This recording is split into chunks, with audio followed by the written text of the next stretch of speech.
कर्क लग्न की कुंडली के तृतीय भाव में बुध का क्या फल होता है जानते हैं।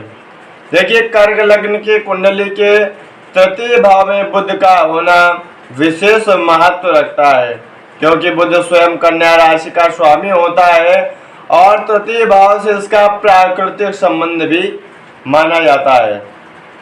तृतीय भाव से इसका प्राकृतिक संबंध होता है और तृतीय भाव पर जब बुध की उपस्थिति होती है तो जातक को बुद्धिमान, चतुर, संचार कुशल और तार्किक बनाती है।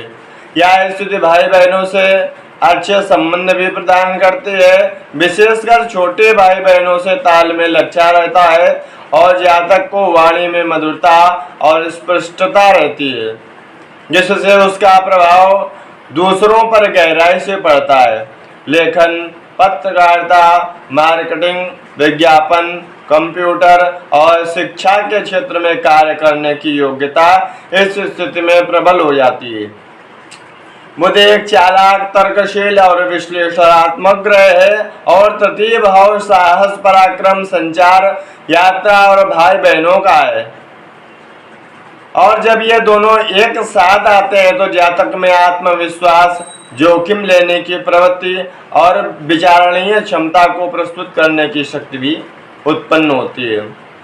जातक को अल्पकालिक यात्राओं के भी योग बनते हैं और यह स्थिति जातक को वक्ता, लेखक या शिक्षक भी बना सकती है। व्यापारिक बुद्धिमत्ता भी इसमें देखी जाती है ऐसे जातक में, और जातक में किसी न किसी परिस्थितियों में तार्किकता से हल निकालने की भी विशेष योग्यता शामिल होती है।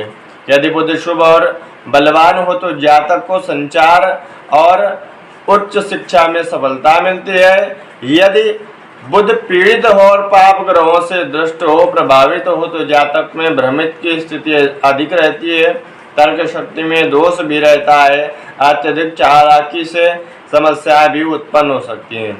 साथ ही छोटे भाई बहनों के साथ भी वैचारिक मतभेद हो सकता है। कुल मिलाकर कन्या लग्न की कुंडली में तृतीय भाव में बुध का स्थित होना एक शुभ योग माना जाता है, जो जातक को मानसिक रूप से तेज, बोलचाल में कुशल और व्यावसायिक दृष्टि से सक्षम बनाता है। यह स्थिति बुद्धि और पराक्रम दोनों को संतुलित करती है।